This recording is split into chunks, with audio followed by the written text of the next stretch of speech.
con về, mẹ ở đâu? Quê nghèo xuân về mưa hắt hiu, vườn xưa sơ xác hoa rơi rụng, xuân về không mẹ, nụ hoa kém tươi. Xuân này con về, mẹ ở đâu? Bao mùa xuân hẹn con vẫn đi, đời trai như cánh chim phiêu bạt. Bao lần xuân về để mẹ hoài ngóng trông. Mẹ ơi, trong thời chinh chiến bao mùa xuân con chẳng về nhà, thanh bình chưa kịp vui cùng mẹ, lại đành xa cách quê hương.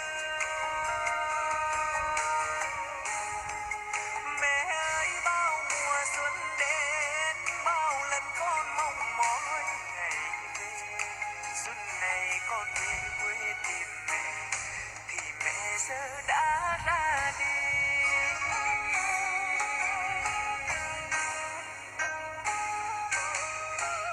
Xuân này con về, mẹ ở đâu?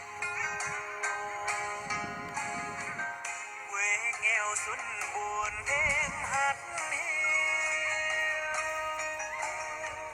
còn đâu năm tháng xưa thơ dại, giao thừa bên mẹ, ngồi kể chuyện tích xưa.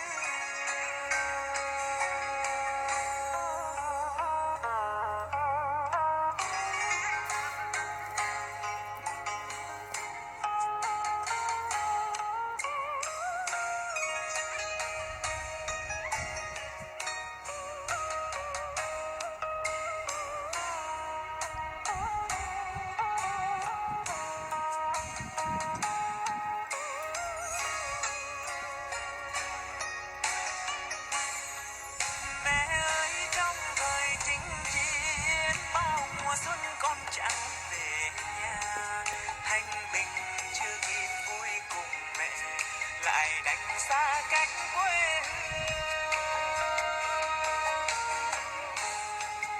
Mẹ ơi, bao mùa xuân đến bao lần con mong mỏi ngày về, xuân này con về quê tìm mẹ thì mẹ giờ đã ra đi.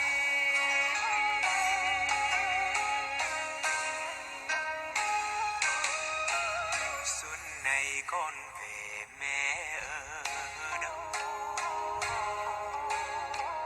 Quê nghèo xuân buồn thêm hắt hiu, còn đâu năm tháng xưa thơ dại, giao thừa